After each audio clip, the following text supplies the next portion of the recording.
Salut à tous.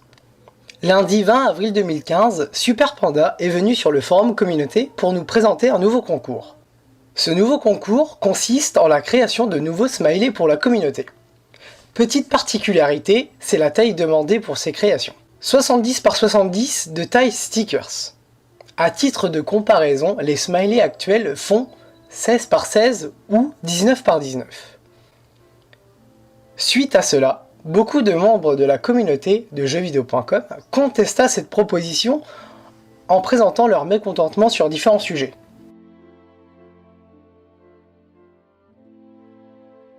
Et des sondages sont apparus. Ici, je vais vous montrer ceux qui ont le plus de votes sur le forum communauté et sur le forum 1825. Suite à cela, les gens voulaient avoir des réponses du côté du pôle communication de jeuxvideo.com. À la suite de ces événements, je me suis posé différentes questions. Pourquoi jeuxvideo.com nous propose d'instaurer des stickers maintenant ? Pourquoi l'administration ne communique pas depuis la création du concours sur les différentes questions des forumers ?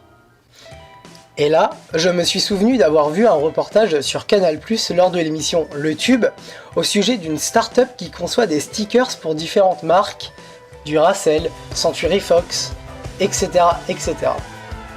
Voici quelques extraits du reportage. Direction le 6e arrondissement de Paris. Derrière cette façade, dans cette petite maison, une start-up fabrique des stickers made in France. Bonjour. Bonjour. Bonjour. Bonjour. Les locaux sont beaucoup plus modestes qu'à New York. On a tout ce qui est bureau, avec tous ceux qui travaillent chez Filigo. On est une petite dizaine aujourd'hui. Filigo est né il y a 3 ans, au même moment que Swift Media. Mais ici, le best-seller, ce n'est pas la Reine des Neiges, mais un sticker du nom de Coco qu'on peut télécharger gratuitement. Parmi nos stickers les plus utilisés, on a Coco, qui est en fait un koala hyper joyeux, qui se destine plutôt à une cible féminine. Généralement, sur la cible féminine, tout ce qui est animaux assez cute, ça fonctionne hyper bien. Et pour les garçons, un peu cliché aussi, il y a Bud, cet ours qui boit de la bière. Lui aussi gratuit. Alors, comment les deux patrons de Filigo gagnent-ils de l'argent ? En créant des stickers sponsorisés par des marques. Salut, ça va bien ? Très bien, ouais. Ce lundi, Jonathan Lévy-Bencheton et Davide Bonapersona ont rendez-vous avec le directeur d'une agence de publicité pour faire le point sur l'une des dernières campagnes qu'ils ont réalisées pour l'agence. Donc clairement, on a explosé sur les derniers mois. Ces lapins roses vous disent certainement quelque chose. Ils sont l'emblème d'une marque de piles. Ces stickers publicitaires auraient été utilisés 20 millions de fois par les internautes en quelques semaines seulement. Très honnêtement, je vous le dis, on est frustré de ne pas avoir eu l'idée avant, parce que l'idée est juste géniale, de s'insérer dans le flux en live des conversations de nos consommateurs qu'on a tant de mal à aller toucher par des messages classiques et traditionnels. On a fait aussi des études qui ont montré qu'on augmente de plus de 15% la volonté d'acheter telle ou telle marque à travers l'utilisation justement des stickers. Une opération marketing comme celle-ci coûte 5 fois moins cher qu'une publicité classique. De quoi séduire de plus en plus d'annonceurs, comme la plus grande marque de soda qui vient de faire appel à la start-up française pour sa prochaine campagne. J'ai donc fait un tour sur le compte Twitter pour essayer d'avoir plus d'informations. Et je tombe sur un article qui date du 20 avril expliquant que cette entreprise venait de signer des contrats avec des partenariats d'applications de messagerie. Je vais vous mettre un extrait d'une interview sur BFM Business au sujet de cette entreprise. C'est-à-dire que nous, donc, ce moyen de monétisation et d'engagement qu'on fournit aux réseaux sociaux spécialisés, c'est quelque chose qui a très bien marché sur les gros réseaux. Donc, on connaît tous Twitter, Facebook, Google+. On connaît moins les millions de réseaux sociaux spécialisés qui existent, qui eux sont centrés sur des passions. Donc, comme vous le disiez, l'animalier, le jeu vidéo, le sport. Et eux, ils ont un problème, ils ont du mal à se monétiser. Donc, on a pris ce qui fonctionnait en effet très très bien chez les gros, qui génèrent des centaines de millions de dollars de chiffre d'affaires.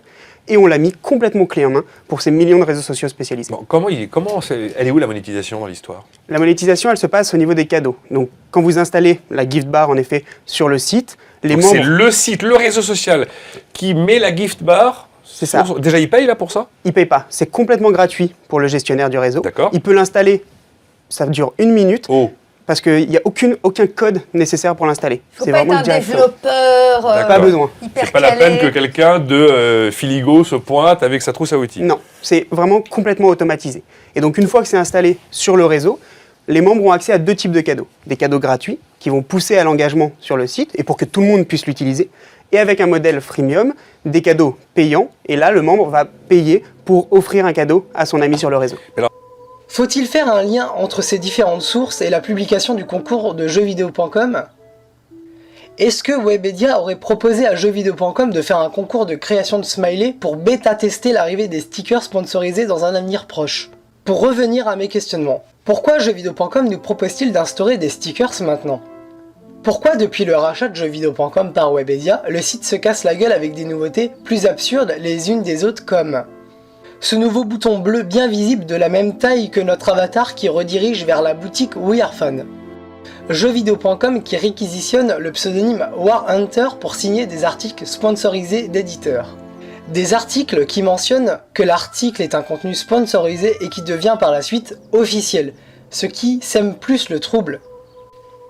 Est-ce que Webedia aurait derrière la tête d'instaurer des stickers sponsorisés sur les forums de jeuxvideo.com ? Y a-t-il eu une réunion entre Feelingo et Webedia ? Et pour répondre à l'autre question, pourquoi l'administration ne communique pas depuis la création du concours sur les différentes questions des forumers ? Est-ce que tout simplement Webedia communique mal ou très peu sur leurs intentions aux équipes de jeuxvideo.com ? De nombreuses questions se posent. Le débat est ouvert.